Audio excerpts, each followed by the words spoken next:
Blog Talk Radio. Hey, you've come to the right place for all of your Week 6 Main Slate Draft Kings needs. We are Larcher and Lorensen, and every Friday we bring you this podcast. Pick it up wherever you grab your podcast, take us on your commute, or watch us at any time on YouTube. Watch us on Twitter, Twitch, and Facebook Live as well. We put this show out there. We put it everywhere. Let's just get right to it. My name is Clark Lorensen. I'm one half of Larcher and Lorensen. Here he is, the other one, the great one, Alfred Ferdinand Larcher the third. Well, thank you, Clark. I just enjoyed a nice dinner, getting ready to roll here, and started building some lineups. Very confusing week. Yeah. What I know one game stands out. It looks to stand out above the rest when it comes to what's projected out there. Yeah, that would, of course, be Buffalo and Kansas City. I mean, Which clearly the number one game. I'm generating 150 lineups right now. Okay. As we speak, Right. to see what game gets me to the ceiling, because I'm really having a hard time figuring out how to get away from the Kansas City Chiefs game. Sure. And the Buffalo Bills, because I mean it's so juicy. But I hand built a couple lineups, and I got to about 190 point ceiling, and then I tried to get creative, and I said, well, what if I take the lowest, most efficient quarterback and actually didn't stack him, but played the wide receivers and the tight end from the Kansas City Buffalo game? Play Diggs, play Gabe Davis, and play Kelsey, and that team projected just as well as the teams with Allen, but it didn't get me to a ceiling. Okay, so right now, like just generating teams, right at about 199 point ceiling, I'm getting a Green Bay team, I'm getting a Tampa Bay team, I'm getting two Tampa Bay teams, one Baltimore team, and one Green Bay team. They're giving me about a 200 point ceiling. They're giving me ownership at a level that I'm comfortable with playing in big tournaments. So there is going to be ways around this Buffalo Kansas City game.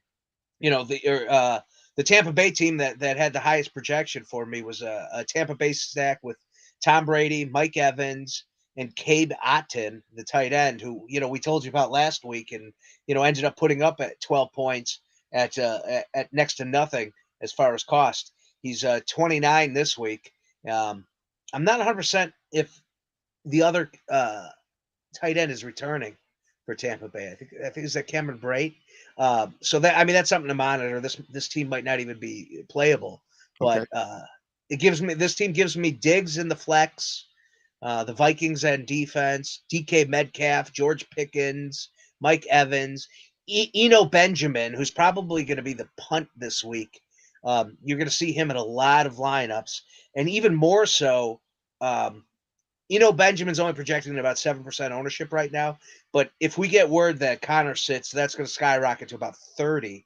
Right now, Rashard Stevenson of the New England Patriots has the highest chalk on the board. He's up to 40% ownership. You cannot play that in tournaments. Like that is just bad play. You got to get off that. He's 6,000, and he's going to get all the work. Yeah, they're playing like one of the worst run defenses in football, but if 40% of the field, and these are projections for the Millie Maker. If 40% of the Millie Maker is playing Ramondre Stevenson, that's just a terrible play right now. So you're gonna have to look a ways around that. Devin Singletary has been getting a lot of good work. He's at 2% ownership. I know that's not a fun play in a game that's projected to be massive pass potential and a high passing ceiling. But let's say that game somehow rolls to the run. Devin Singletary has a lot of potential. Breece Hall, who's been a favorite these last couple weeks, 15% ownership. He's 5,800. So he's $200 less than Stevenson, with a ceiling it's about 4 points less. You're looking at a 26-point ceiling versus a 22-point ceiling. Um, you know, Stevenson's going to be a great play in cash. Like, that's a lock button in cash. But tournament, absolutely, you're going to have to fade. For $200 more, you could get to Jeff Wilson Jr. Again, not as good of a projection. He projects worse than the cheaper Stevenson, but it's going to get you away from that chalk. Elvin Kamara also has a lower ceiling than Stevenson this week. He's $700 more, but he could get you there. A guy who could absolutely steam and get you the 2 touchdowns, 100+ yards is Joe Mixon at 6,900. So I mean, they're what I'm saying are there options away from Stevenson, and you're going to want to take them. The other guy who's projected to have very high ownership and a very good cost, I'm a little more comfortable playing, and that's Ken Walker III at 5,400. It's just a nice price point. The ownership is high. Yeah. I don't really get grossed out where I'm like, this has to be a total fade until they hit about 30% ownership. So at 25% ownership, it's something to monitor. It could climb to 30 by Sunday, but right now, 5,400, it's probably the best play on the board. And then Eno Benjamin, again, he's 4,600, only 7% ownership. But again, that's going to skyrocket if Connor is officially. Al, when it comes to Ken Walker III, I noticed you didn't go with Ronald Jones II. You're more prone to the thirds, being as you're one yourself. Yeah, absolutely. I'll take Ken Walker III over Jeff Wilson Jr. because I am indeed a third. So there you go. Very important. Very important to have it correlates well in fantasy. Your status in life as a second or a third. I don't know if you know this. My middle name's Ferdinand. My name is so old that name was given to my grandfather in honor of the assassination of Franz Ferdinand. So we're still holding on to that name to this day. Wow. Christian McCaffrey. I just thought that was a singer, a one-hit wonder. No. Christian McCaffrey is the highest priced running back at 8,300. 26-point ceiling. I think Jonathan Taylor, with even less ownership, he's at about 10%. McCaffrey's at about 12%. And $300 less. I think Jonathan Taylor is a better play this week if you're looking to spend up at running back. But, I mean, I don't know that you're going to need to spend up at running back this week. I think you're going to be looking to spend down because you want to get a piece of the action, man. You want something from that Kansas City-Buffalo game, whether it be Kelsey, whether it be, Diggs, or whether it be a game stack. And, last week was a really good lesson in contrarian play. We talk about being contrarian, and a lot of people goes, well, what does that mean? Does that mean get crazy? No, it doesn't mean get crazy. Last week, if you took the Buffalo Bills and you stacked Allen with Diggs and Gabe, you did okay. And Gabe Davis, you did okay. Gabe Davis, everybody's been concerned, is this guy dust? Is this guy hurt? Are we going to get any points from him? And then the guy goes nuclear last week for like 30 points. He finally got there. But the smart move would have been if you played Khalil Shakur and Gabe Davis and didn't play Diggs. That is being contrarian. You play the other two because you know Josh Allen's going to have a big day, and he did. He just didn't do it through the chalk player and the expensive player and the guy who really handcuffed you to the stack and didn't allow you to do other things in Stephon Diggs. Now this week, and I screwed myself. In my generator, I set a rule that if Josh Allen's in a lineup, I want Stephon Diggs, and I want to pair him with either Gabe Davis, Shakur, or the fill-in tight end, whoever that dust ball was, fumbles the ball in the goal line. So and I'm definitely going to run stacks this week without Diggs, because that's affordable. Gabe Davis is 6,500. Isaiah Mckenzie, who's projected to play, he's got the questionable tag right now, but it looks like he's probably going to play. He's 5,000. And I think Shakur did so well last week. I think they're going to try to mix him in, and he's going to get some play out there. He's 3,700. So, I mean, there are some options to play this stack with the number one over and under, with the 54-point over under of Buffalo and Kansas City. Nobody is going the Mahomes route. So if you want to get contrarian as far as ownership, because really, when you're building teams, there's two currencies. There's the cost of the player, and then there's the cost of the ownership. And if you get your ownership too high, you're not going to win tournaments. You have to spend your ownership wisely. And right now, Patrick Mahomes is projecting at under 3% ownership. Nobody is playing him despite the 54-point ceiling, and the reason being is simple. Josh Allen's only $200 more. Josh Allen has a 40-point ceiling or thereabouts. Patrick Mahomes has about a 30-point ceiling. So, Josh Allen's projected around 30 points, which is Mahomes' ceiling. Mahomes is projected around 25 points. So it makes a lot of sense to play Josh Allen at that price tag. But that just means a lot of people are not going to play Patrick Mahomes.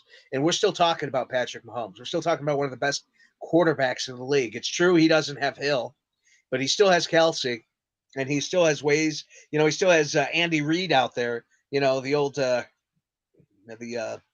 heavyset fella on the sidelines. Making things happen, figuring out offensive schemes. The guy's been in the league for 100 years, and there's a reason he's been a head coach for 100 years, because the dude's good. The dude gets offense. So, I'm definitely going to take some shots at Patrick Mahomes stacks at that 1% ownership. And it's still expensive because I think I'm in a single stack. No, you're going to want to double stack Mahomes. But look, Smith-Schuster just cannot get open. The dude cannot get off of his coverage. They are just like, he cannot separate. There's no separation right now in Juju Smith-Schuster. And, that's affecting it. It seems like Valdez-Scantling is the best wide receiver on this Kansas City team. He's only 4,500. So I'm definitely going to look to stack Scantling with, Travis Kelce. The dude put up four touchdowns last week. A Monday Night Football, and I think he had a total of 30 yards. So 25, 30 yards, the dude puts up 4 touchdowns. Like, I mean, unbelievable. Like, the guy is just that good. So 7,800 doesn't feel like a high price for him. No, I mean, not for a guy. I mean, the last 2 weeks, he's put up 25 points on DraftKings and 33 DraftKings points. He was targeted 10 times. His lowest target amount this year has been 7. He had 10 2 weeks ago. He had 8 last week. Again, he had 7 catches for 25 yards and 4 touchdowns. So, it's just incredible. I mean, obviously, who are they going to in the goal line? They're going to Travis Kelce. Are they projected to score a lot of points? They absolutely are. Their team total right now, according to Vegas, is 26 points. So you're looking at, 3 touchdowns at least. And 2 of those are probably going to go to Kelce. And maybe one of them goes to Scantling. So, wow. Definitely worth considering playing the other side to get off of ownership. If you're going to play the pure Josh Allen stack, man, get creative. Right now, he's projecting at 25% ownership, just an insane amount of ownership. Delvin Singletary is projecting at 3% ownership.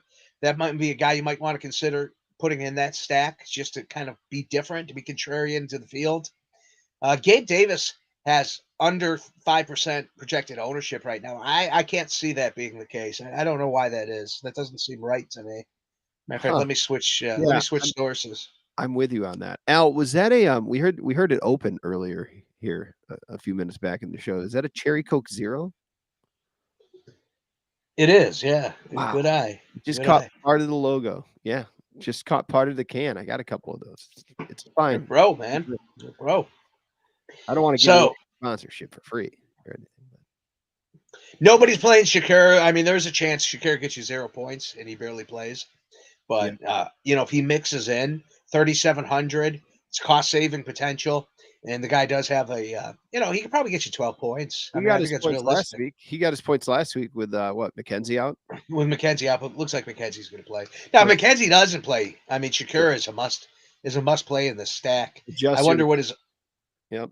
I wonder what his ownership would go to, because Mckenzie only has about 3% ownership right now. So They're I they're don't. the late game, of course. So Yeah. what time does that injury report come out?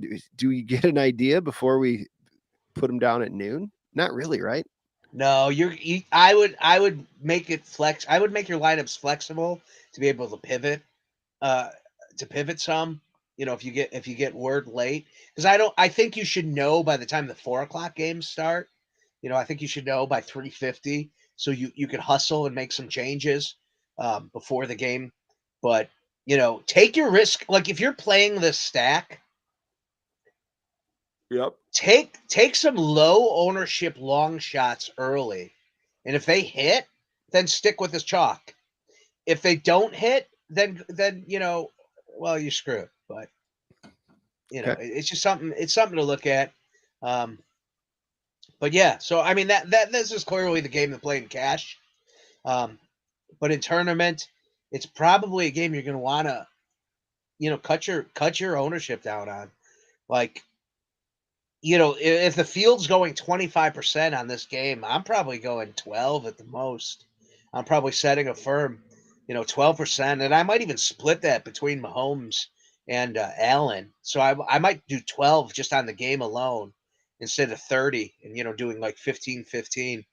Um, I'll probably look to play Mahomes at maybe even higher ownership than Josh Allen in big field tournaments, because I mean, you just got to get away from that game, or you got to get away from what everyone is doing, and it's just like there's just not a lot of options this week. There's just not a lot of things to be excited about. So I don't blame you if you do stick with this game, and try to figure out how to get creative with it. But know that, like, Josh Allen has 25% ownership. He's the guy I think you got to get off of the most. And so, I mean, the easy solution is just go to Mahomes. Uh, the dude, the dude's played really well against Buffalo. In 4 meetings with the Buffalo Bills, he's gone 116 of 162 passes for 72 yards, 1,200 yards, 7.4 yards per attempt, 10 touchdowns to 2 picks over those 4 games. So Mahomes lights it up. And, those numbers are courtesy of, not courtesy of, kind of ripping them off here. Evan Silva, go subscribe to Establish the Run and get all the breakdown. But yeah, some good information there. I mean, like, Mahomes could get it done. The So you game really is do. just so far ahead in Yeah. projections right now. I mean, you have one other game that's at 50, and then the next games are down at 45 for the Yeah. over-under. What a Yeah. week, Al. And the second game, the game with the 50, I have it at 50.5. The Seattle Arizona game, it just isn't that sexy. It's not Right. that great of a play, which is good. I mean, that's good fantasy football. That is being contrarian. That too is a late game. So if your chalk hits early, if you play chalk early and it hits, pivot to the Seattle Arizona game. If you take a lot of risk early and the risk hits, then you can play the Buffalo Kansas City game because you're already contrarian to the field. Yeah, I don't know if that makes sense, but that's really the smart way to play it. Lockett has 31% ownership projection right now, That makes like sense. just an insane amount of ownership for Tyler Lockett. So he's between 25 and 30%. I'm seeing different numbers there. Rondell Moore is projecting around 20% ownership. So this game isn't being ignored either. Like, people are playing this game a lot less than they're playing the Kansas City Buffalo game, but you're saving so much money. The pacing on this game is projected very high. Geno Smith has been, like a top 10 quarterback. Who would have guessed that, people are fighting to get Geno Smith on the waiver wire, and idiots like me who drafted Russell Wilson are dropping Russ Wilson. I mean, I dropped Russ Wilson this week in 2 leagues. Wow. So, like, I mean, it's just insane. But Geno Smith, he's actually projected higher ownership than Kyle Murray. The reason being is he's the clear savings at cost. 5,700. His ceiling is decent. Kyle Murray projects better, but not by much. So the better value play is Geno Smith at 5,700. I mean, that's just like a really good play. 12% ownership. I'm okay with that, but you may want to get a little creative in that game stack. I don't think you can't play Tyler Lockett, DJ Moore as a run back. Like, you can't do Geno Smith and then run it back or run it to, his two obvious receivers. Like, you got to find a way around that, or you got to find a way to get creative. And really, he only throws it to two guys. So it's almost impossible to do that. It might even be smart not to double stack this game. I know, like, it makes all the sense in the world to double stack it, but when one of the receivers is projected at 25% ownership, the other guy's projected at 20% ownership, and the quarterback's projected at 12 ownership, man, you're really eating a lot. And then if you ran it back with Rondell Moore, he's projected at 25% ownership. So, I mean, you're talking higher ownership than probably the Buffalo Kansas City game because of the cost savings. Because probably, my guess, what people are doing is they're playing the Geno Smith stack. They're running it back with Rondell Moore. They're saving so much money, they probably could afford Diggs. So, it's a good game to play. Even Zach Ertz, the tight end for Arizona, he's at 15% ownership. So if you pivot off of Rondell Moore to Zach Ertz, you're only saving 10% in ownership. The true pivot is to spend up and go 7,200 for Hollywood Brown, but he's at 9% ownership, and his cost is so high, and his ceiling isn't as good as those other guys at that price point. It's hard. It's hard to get off. Everybody is playing these two games. Everybody. I mean, that's the bottom line. So if you're playing in tournaments and you full fade these games, you got a lot of balls, you got a lot of heart, and you're taking a lot of risk. But there's a chance you can win a tournament because nobody's playing anything else. And you know what? In like my 20 max, like if I'm playing a tournament with a 20 max, like, the $3 play action, I'm really going to try to limit my exposure to these late games. And I'm going to try to pivot off of them. That doesn't mean I'm not going to play them. In the 150 max, I'm definitely going to have at least, 15% on both of those games, 15 to 20% total. I might, do 10% on each team in their individual stacks. But in tournaments, yeah, I mean, I'm going to want to be elsewhere. But at $3,400, I could get former Bears great, current Seattle wide receiver Marquis Goodwin, who's looking to be back. He could be a sneak right there. He's been their number 3 this year. No. He's fast. In I think one season with the Bears. But what other game are you trying to get to then? Marquis Goodwin on the year. I don't know how many games he's missed because of injury. He's gotten 8 targets. I know he was out week 5 for sure. I just looked. Yeah, you're looking at 8 targets all year. So yeah, I would not make that play. That might be the Clark Lorensen lock of the week. Definitely not the Larcher lock. It's the punt. It's the punt. Yeah, I would not punt that. I would punt away from that. So where are you going in the early games then? Like you want to? Oh, there we go. You want to get something going there, right? Well, I mean, the next game down on the over/under deal is going to be the Vikings and Dolphins, and the question you're probably going to ask me is, if Tua doesn't play and Teddy Bridgewater doesn't play, which, I mean, it seems to be the case. Yeah. Is let me pull it up here. I think what's the guy's name? Skyler or something? Is he playable? And the answer is yes. Wow. I am going to be playing Skyler Hunter S. Thompson. Hunter Skyler Thompson It's real name.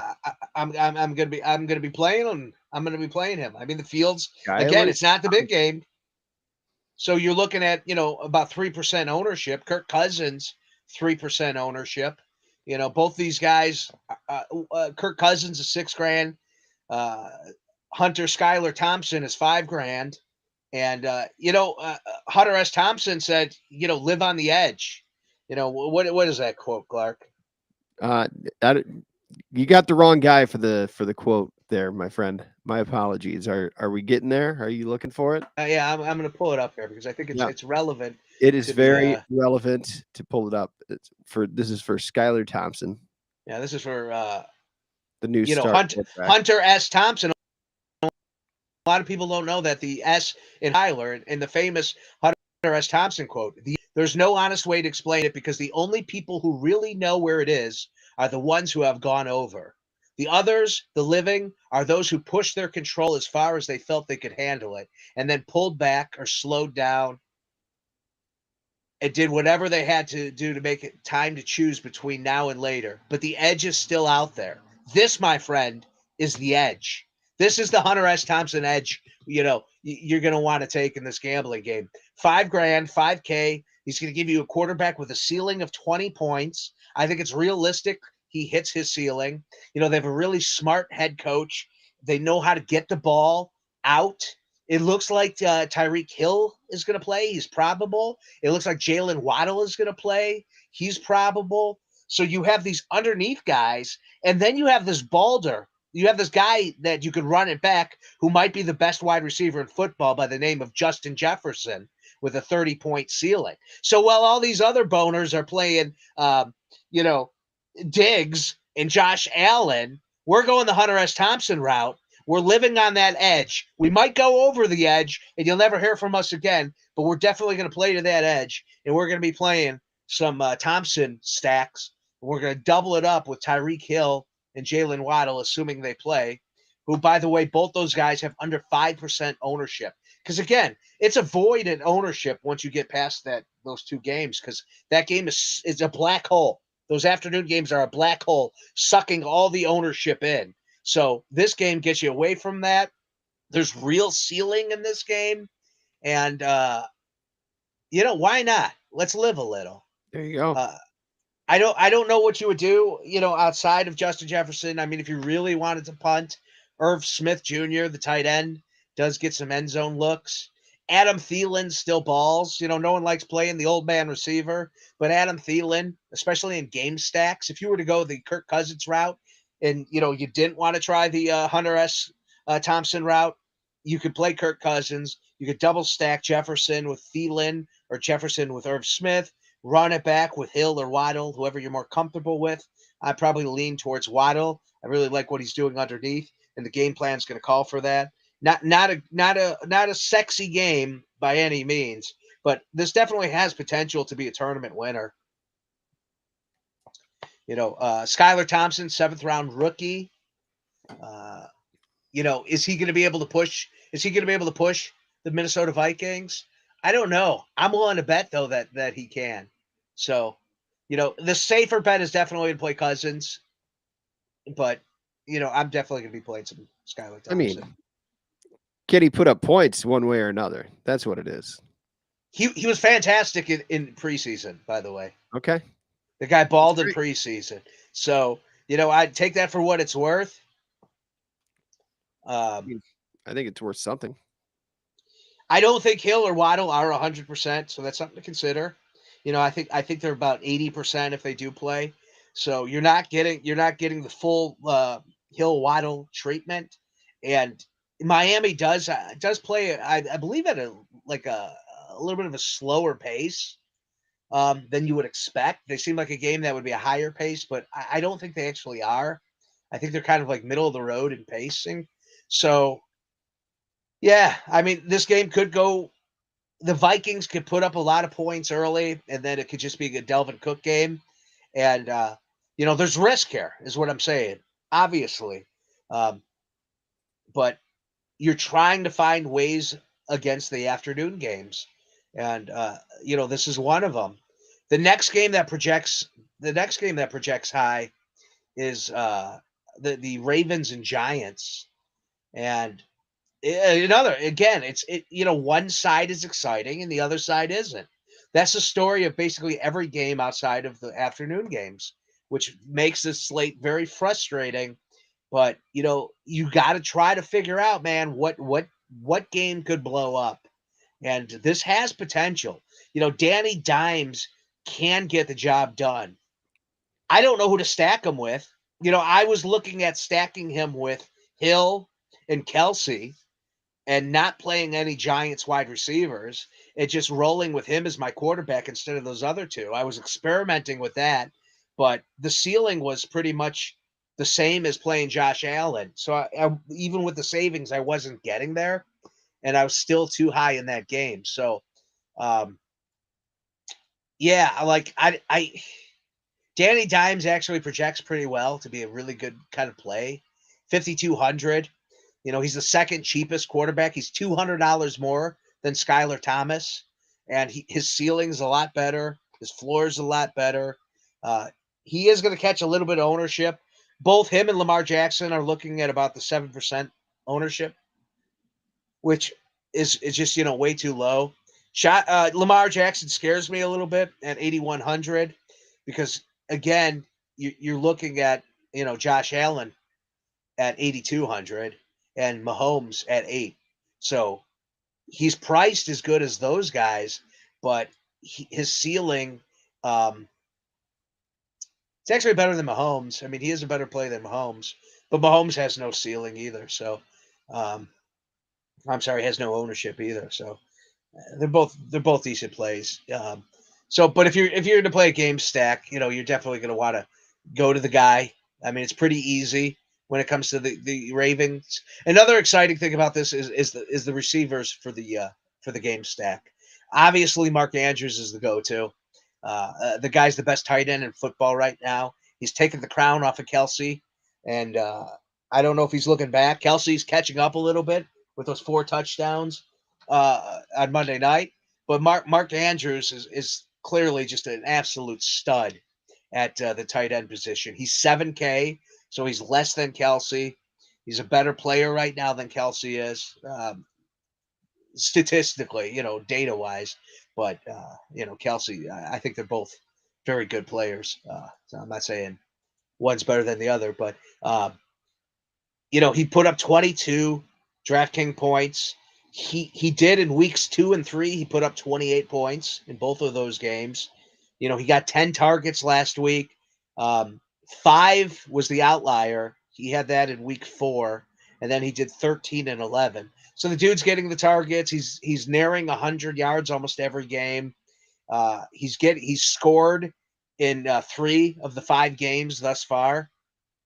So he's just a really good play, and a guy who's very cheap, who I'm probably going to play a lot of this week, not just in this game, but as kind of my cheap wide receiver pivot, is Devin Duvernay. Am I saying that right? Duvernay. Yeah, it's good enough. Yeah, it's close enough, Al. Devin Duvernay's 4,700. The Baltimore Ravens wide receiver, and he's getting some looks and he's connecting with Lamar Jackson. 7 targets last week, 5 catches, 54 yards. Nothing to write home about, nothing to get excited about. Week 1, he did put up 21 fantasy points. Last week, he put up 12. He's averaging about 10 every week. He's getting at least, the last 2 weeks, he's had over 5 targets, 7 last week, 5 the week prior. So every week he's picked up a little bit on his targets. So he's just a good cheap play. And, with so many guys in really good positions who you want to play, he's a good cheap pivot because you could still play somebody from that Buffalo, Kansas City within this game because you're saving a little bit of money with this stack. You get your top wide receiver for $7,000 in Andrews. You're playing Devin Duvernay at a 4,700. I'm just going to keep mispronouncing his name every chance I get. And then I don't know if I want to run it back. Darius Slayton is a really good value at 3,800. Last week he saw 7 targets, caught 6 of them, went 79 yards. So I mean, the Giants are just looking for people to throw to and catch the ball, and he's a guy who can do it. Under 5% ownership. So definitely worth looking at, because the only other player is Saquon Barkley. And, it's not like the Giants are going to win this game. I know Barkley's kind of an outlier because he's so involved in the passing game that, you're not just relying on his legs. You're relying on the total package. And the dude has been very good. Obviously one of the steals of the draft. He had 31 attempts against the Chicago Bears. But again, the Chicago Bears for 146 yards. Last week, he kind of went back to his average. He got 13 attempts, 70 yards, and a touchdown against the Green Bay Packers. That seems to be the norm. When they played the Dallas Cowboys, he got 14 attempts. Panthers, he got 21. Tennessee, he got 18. So you look at a guy who gets about 18 attempts a game outside of that 31. But again, the Bears. He is getting at least 4 targets a game on average. He's had as high as 7. Last week he had 6. So he's involved in the passing game. You could definitely play Saquon Barkley. I just don't think it's a great play at 7,700. It's a little too much. And I don't think, the Baltimore Ravens are going to lose this game. They're only favored by 5.5 though. So maybe Vegas is more on this than I am. I know there's some injury concerns. I believe with the line of the Ravens. I think left tackle Ronnie Stanley is actually coming back this week, so that could help them. The Giants are without their top 2 cornerbacks, so they're going to be easy to pass on. So, yeah, I mean, which gets me even more excited about the Duvernay play outside of this. Like I said, I think he's the value play of the week. He's going to be the Larcher punt of the week for sure. Like, we could just get that out of the way now. Wait, who is that again? Devin Duvernay. Devin Duvernay of the Baltimore Ravens. Okay, it's got to be how it's pronounced. Yeah, 4,700. I think it is. Like, it's not that hard of a name. Oh, it looks right. It's either Duvernay. Well, yeah, I'm Googling it now for the spelling for the show, so I'd go Duvernay. Duvernay. Yeah, he's a French guy. We're really known on this show for our pronunciations of names. Yeah, we're from Chicago. We don't get names right. It's not necessarily, we're the Harry Careys of the world. Then the next game down the line is the Tampa Bay Buccaneers versus the Pittsburgh Steelers. Again, I mean, it's the same damn scenario every freaking game. It's one side is very good at offense. The other side is shitty. Which is why the slate is just is ugly. It's ugly. It sounds quite frustrating is what I hear there. I hear some frustration. Yeah, it's frustrating because, like, I believe a lot of these teams could get the job done. I think your best bet is probably New York and Baltimore as far as a team that could not beat Kansas City, Buffalo. I don't think anybody's going to. I think Kansas City and Buffalo is going to have the highest over-under on the week. I think Vegas is right.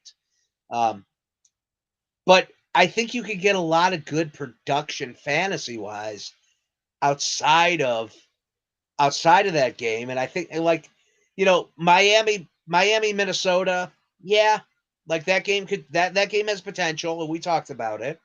Cleveland, New England, no. San Francisco, Atlanta, I don't think so. Tampa Bay, Pittsburgh, it is in the realm of possibilities. Like, that's probably the lowest on my list of games I will play. Cincinnati, New England, New Orleans, not a good spot for Joe Burrow. I mean, the dude's banged up, and the New Orleans Saints should be able to get a rush on. Like, it's just not a game I'm excited about.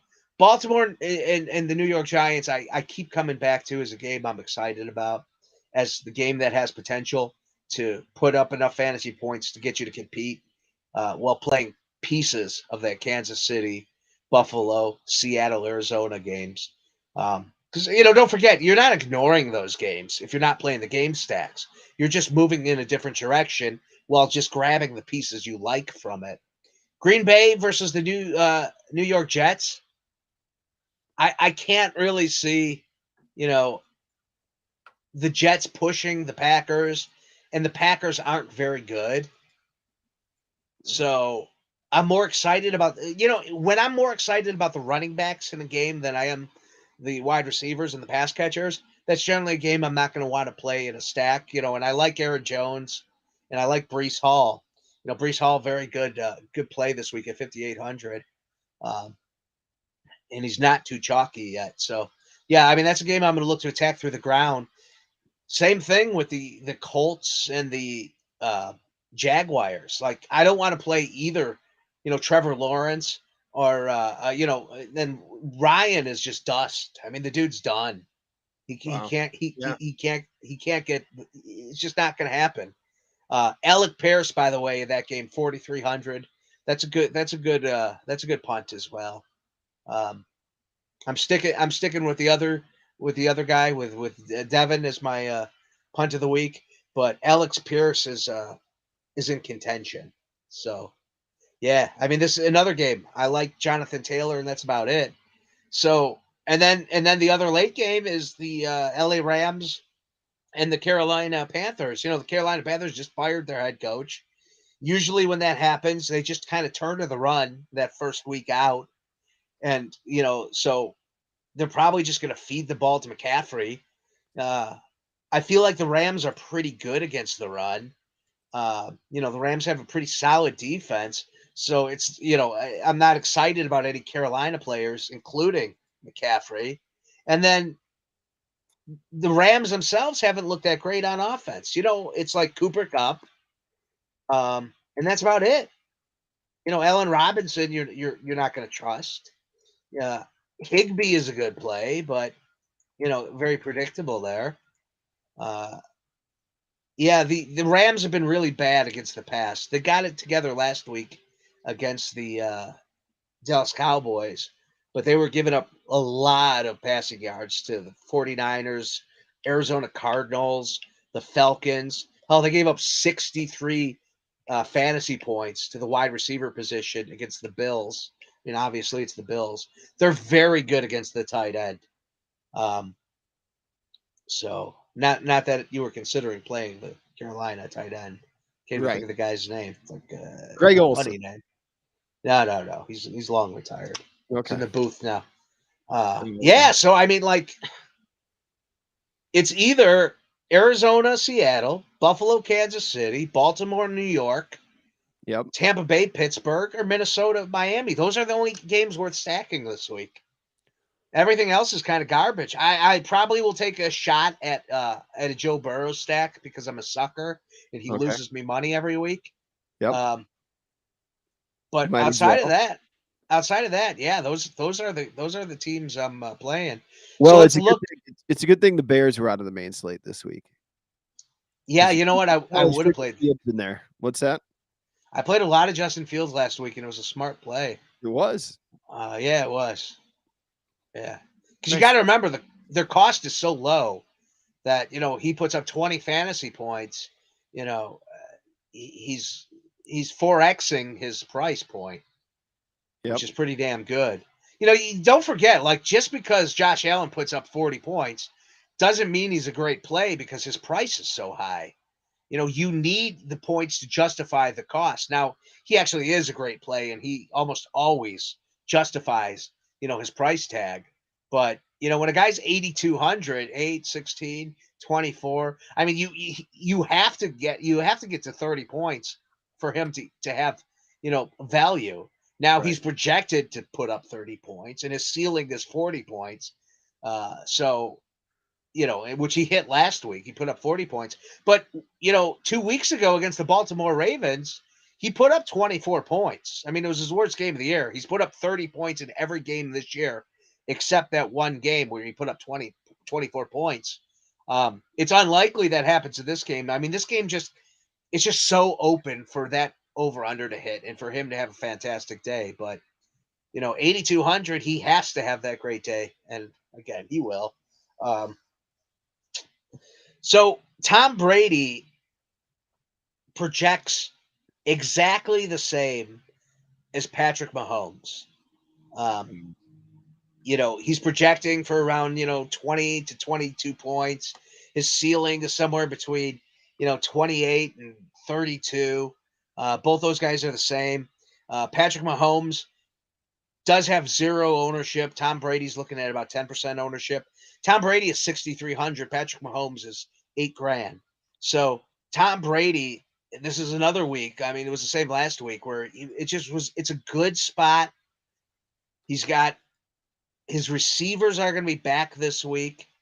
Mike Evans is looking good. Mike Evans is going to score touchdowns because that's what Mike Evans does. Yep. Chris Godwin, 6,100. Great price. Deontay Johnson of the Pittsburgh Steelers is a good run back. George Pickens, probably even a better run back. He didn't put up such good numbers last week. I think people are going to be off him. He's under 5% ownership, but George Pickens is the clear go-to for the quarterback of the Pittsburgh Steelers. So, there's definitely a clear stack here. I'm not as excited, and I don't know why. I like the players a lot better, and I see the ceiling a lot more in this game than I do the Baltimore-New York game.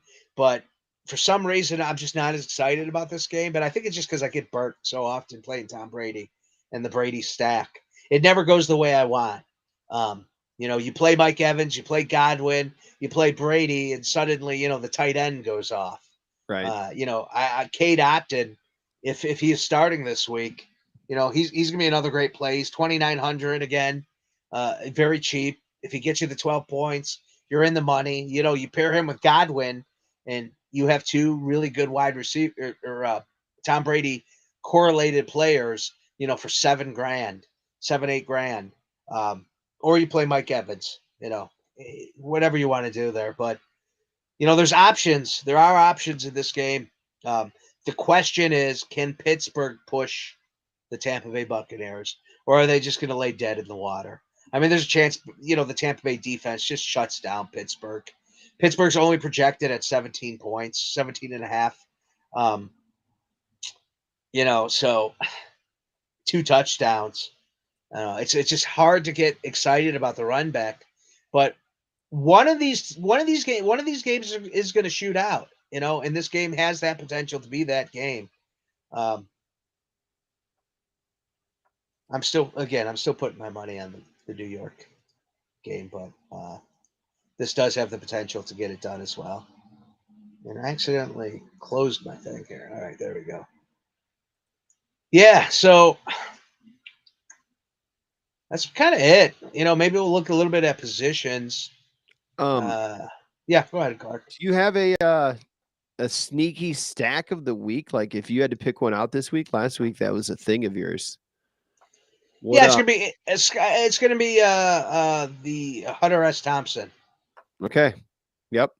I like that right there. I was a little surprised there was something else out there that I thought you might bring up this show, but maybe you're stacking that. Maybe you're keeping that one hidden away. It's a running back play that I know you've made a couple moves in our year-long league, in the big money league that we make, and you picked up a running back. I don't even think you mentioned his name here today. Well, I don't think he's really that playable. And number one, so we're not going to do Keontae Ingram. I don't think Keontae Ingram is not playable. Not worth a flyer out there. Nothing. You tried to talk me into it. In your year-long leagues, like if you have a deep bench, I would pick him up. I mean, I think he's worth. Okay. I think he's worth stashing. I mean, I don't know. He's more exciting than Eno Benjamin. Eno Benjamin right now is projected to be, a good play this week in fantasy. He's 4,600. Basically, it's like Connor's sitting. Everybody thinks he's sitting. Yeah, everyone's under the impression Connor sits. And if Connor sits, this Ingram is going to get some plays. He is going to get some touches. So it's just so thin as far as ceiling goes. I know he's such a, it would be a punt play at that point. I don't even know what his price is on DraftKings. Yeah. He doesn't even project. He doesn't even right now project well enough to be listed. Yeah. Let me actually go. Okay. Yeah. All players. I don't know why I'm bringing it up. I see him. He's $4,000. Yeah, he's 4K. He is projecting now. They have taken Connor out of projection, so that's why he's projecting now. Yeah, I mean, look, his ceiling he's projecting for about 5 points with a ceiling of 10. If he gets you 12 points, 4, 8, 12, I mean, that's a 3-time multiplier on his price, which is a good play. On a week where you're looking for savings. So you play Ingram, you play Kenneth Walker III, and now you've saved all this money. Now you could play that Kansas City Buffalo stack you've been dreaming about playing. You could play Diggs, you could play Davis, and you could play Kelsey, and you can play Josh Allen. You probably can afford it at that point. So, I mean, if you want to get crazy, I mean, that's it. Like, I'm glad you brought it up. It's worth looking at. Sure. I'm not going to make that play. But you're going to need a touchdown, right? A few catches and a touchdown. Like that could be asking a lot for the young fella. Yeah, I mean, he looks good though. Our buddies at Angelo, I think it's Angelo Media. Who breaks down college players. That's what he does. He's really he likes him. He likes what he sees in this kid as far as potential goes. So I mean that's what got me excited about it. That's why I grabbed him. Spent a little too much to get him, but it happens sometimes. Sometimes you get a little too excited. Then it's the late game comeback of the week. Like if it all hits just right. Because you're playing all late game pretty much if you go the route with Buffalo in there and Mahomes and whatnot. And then just to look at it, I did mention, I generated 150 lineups. And don't tell me they didn't save. Let's go here. Optimizer. And the best team that generated was a Tom Brady team. The second best one was a Lamar Jackson team. And the third one was a Tom Brady team. So, common theme here. Tom Brady, that game has enough ceiling because, all the generators is doing is looking at ceiling and it's grabbing players that fit the formula within the ceiling, and it's getting there. It's getting a really high ceiling over the Buffalo game. And then Green Bay, has if you look at the top 10 best projecting teams in the generated of 150 lineups, 2, 4, 6, 8, 10, 1, 2, 3, 4, 40% of them is a Green Bay Packers stack. So, I mean, we didn't even talk about Packers Jets. But I mean, that's something to really think about. That the computer really likes it. The data really likes it. Yeah. Ownership is not non-existent. You could assume the Jets win. And you have Aaron Rodgers and Romeo Doubs is a great value at 4,800. You could bring it back with Breece Hall, who very exciting rookie running back. And then you could sprinkle in, the other players that you really like. You get Mark Andrews is in one of these lineups, along with Mike Evans.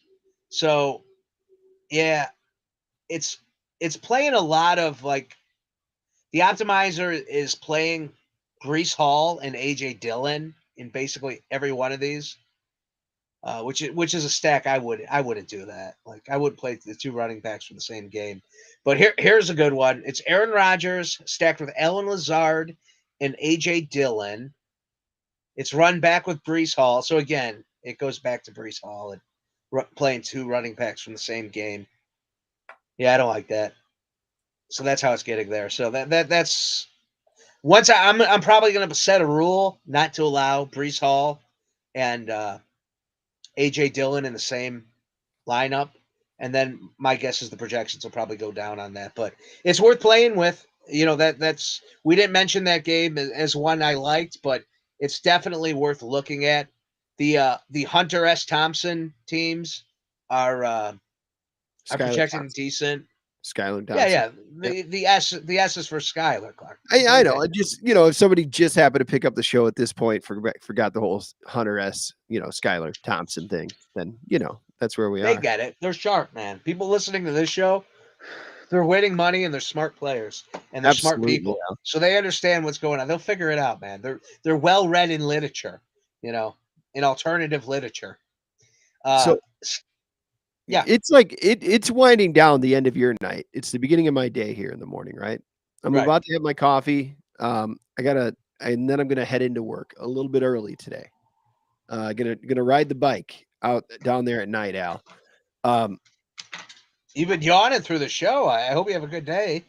It was that Bears game. I can't do the Thursday nighter. Because when it's the Bears, I'm up for another 2 hours after. It's hard to wind myself down. You and Kellen, I don't understand it. The game ended, I turned it off. I was good. I knew what was going to happen. No, I was standing. I'm like, come on. I know. Yeah, I knew what was going to happen too. Yeah, they're not going to win. Get into it. So let's go. I wear the colors. I represent my team, but I know they're losers this year. Yeah.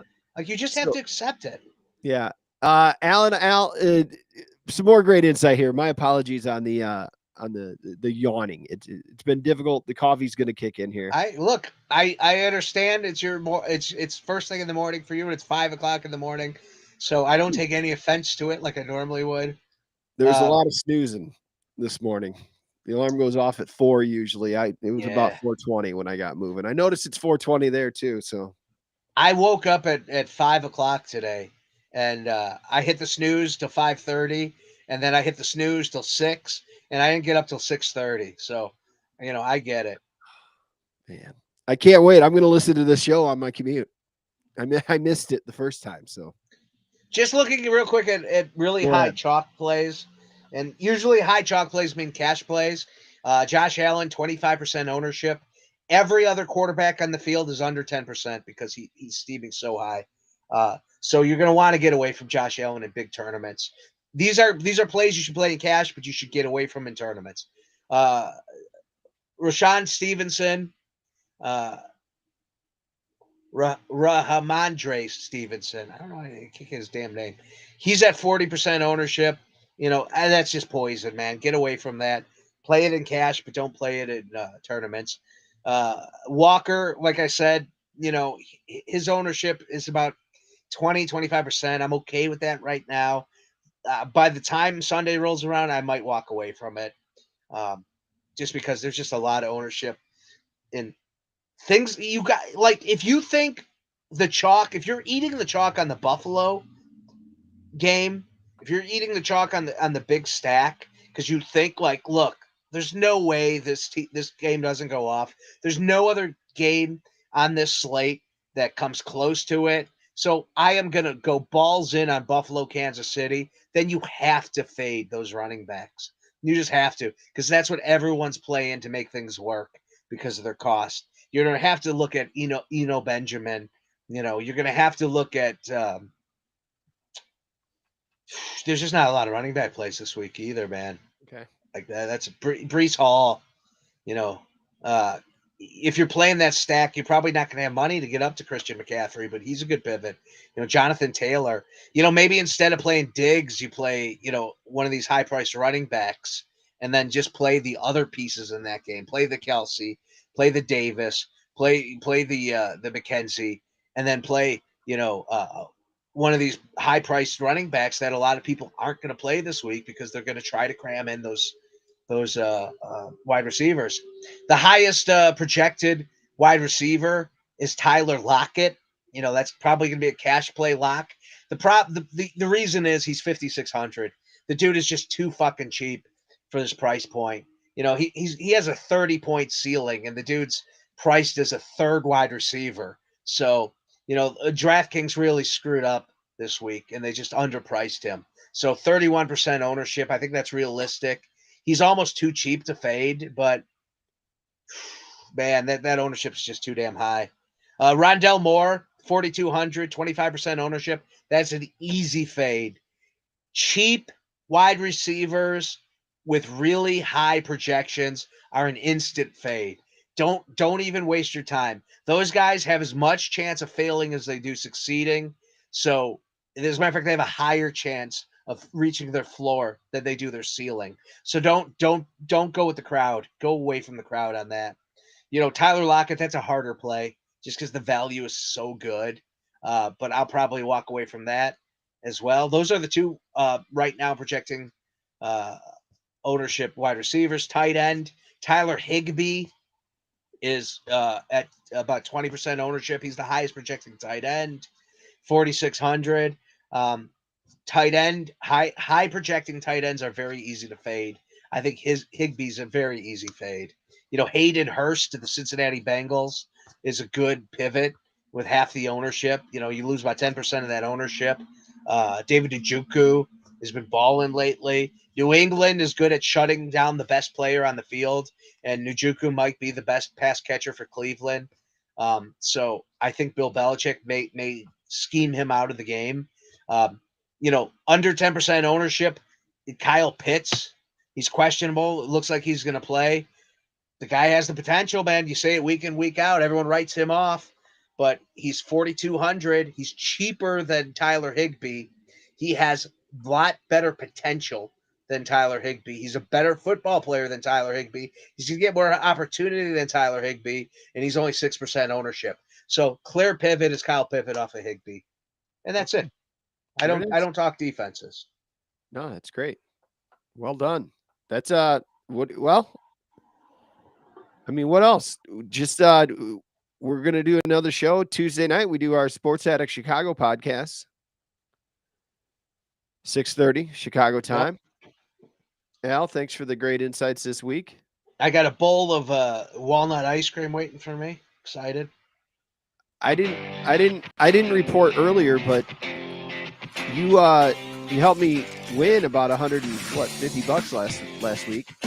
Yeah, man. The pivots and the stacks really worked out last week. And again, my stack this week is going to be, I don't necessarily play the Skyler, the Skyler game, but it's either the Miami, Minnesota, New York Jets, Baltimore. Get involved in those games. And then my player of the week is going to be Duvari of Baltimore, whatever the hell his name is. You know what I'm talking about. The Baltimore wide receiver. And of course, if you're watching us live, grab that podcast wherever you get your podcasts. Take us with you to work. Listen to us on your lunch. I don't know. Listen to us while you're pretending to work. Do whatever you need. And then, of course, you can always watch it live or later. Facebook Live, Twitter, Twitch, and YouTube Live. All right, buddy. Good night. See you later. Have a good one. Goodbye, everybody. Good morning. Good morning. You're supposed to say good night. Thank you for using Blog Talk Radio.